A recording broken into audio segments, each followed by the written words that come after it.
Yeah, for in this city, for a to be the first elected black mayor and to be the first immigrant mayor, yeah, in a city like mine, that's traditionally and historically not been the case. And now to usher us into a new chapter, I often say that who I am in terms of my identity is also a byproduct of that win. It's not why I wouldn't say it's why I won. When you look at my city and you look at the design in terms of the political dynamic, you do have Republicans, you have Democrats, and Independent, and I ran a campaign that was able to transcend all of that. And it just so happened that this leader that ran that campaign is also black and immigrant.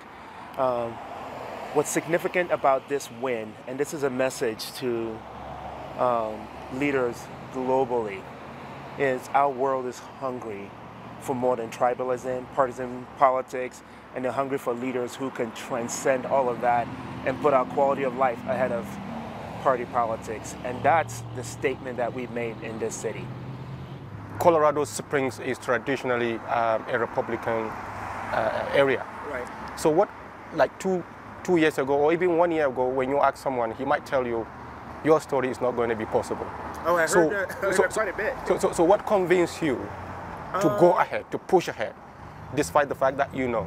You know, part of the immigrant story is that we see opportunities, we see possibilities. I've been clear that, you know, while things are not perfect in the U.S., I mean, we're still blessed more than many. I grew up in Lagos, Nigeria, and I know what my origins were like. And so when you're in a land like this and you see nothing but opportunities, you pursue it, you fight for it. I'm the product of just the coaching and investment of many leaders, so I'm committed to paying it forward. To whom much is given, much is required. So, and then the last thing is when you look at the world, the state of the world around you, and you realize it's not great, and sometimes it feels like it's getting worse. Instead of looking around to see who's going to fix the problem, who's going to step up, you have to be the change you want to see in the world. So I did raise my hands, and my family and I, we raised our hands to say, here we are, send us, and it paid off. What are your vision for this great city? I've been clear about this vision from day one in the campaign, is that Colorado Springs will become an inclusive, culturally rich, economically prosperous, safe, and vibrant city on a hill that shines brightly, that we become the model city for the world of what it looks like when residents and citizens and leaders work together in this wonderful harmony. We can solve any problem. So those four things that I envision, if I do my job well, we will look more inclusive, we'll become more culturally rich, we'll become more safe, because a lot of families want a safe city, and also will become economically prosperous. Yeah, picking up from the last thing, if you do your job well, you are a newcomer in this area. Right. Are you not concerned that this will be like a huge challenge, you know, to do your job well, as you said? I'd be more concerned if there were no challenges. That's the call of leadership. Leadership can be lonely. Leadership can be isolating. There is a burden that we leaders carry.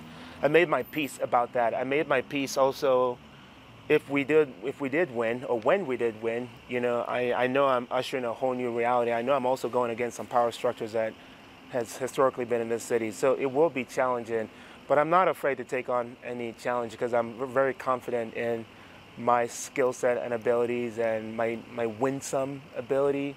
And so that's just par for the course. I often say that the best definition of leadership is when you look at Jesus, one day he was told, Hosanna, next 5 days later, crucify him. And that's what I expect my time as the mayor of Colorado Springs will be like.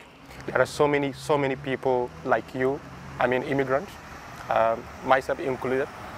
What message, I know you have said something, but what message do you have for immigrants in this country? Oh gosh, how much time do we have?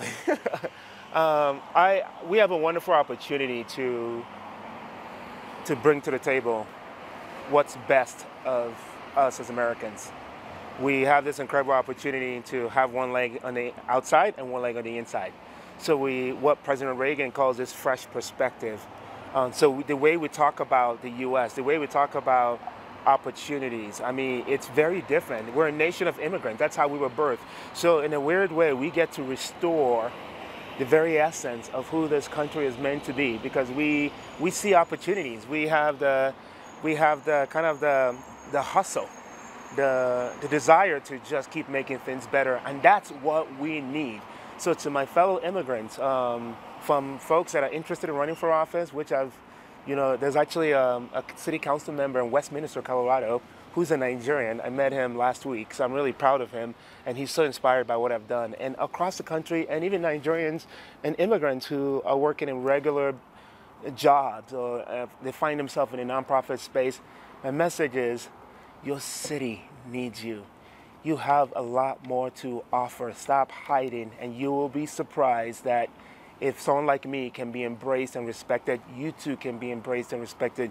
You just have to see yourself beyond the messages that you're telling yourself that you're just an immigrant, like you have nothing to offer. No, our nation needs you. So it's my call for you to join me in this quest as we try to make our cities and towns and communities just an incredible place to live, work, play, and worship.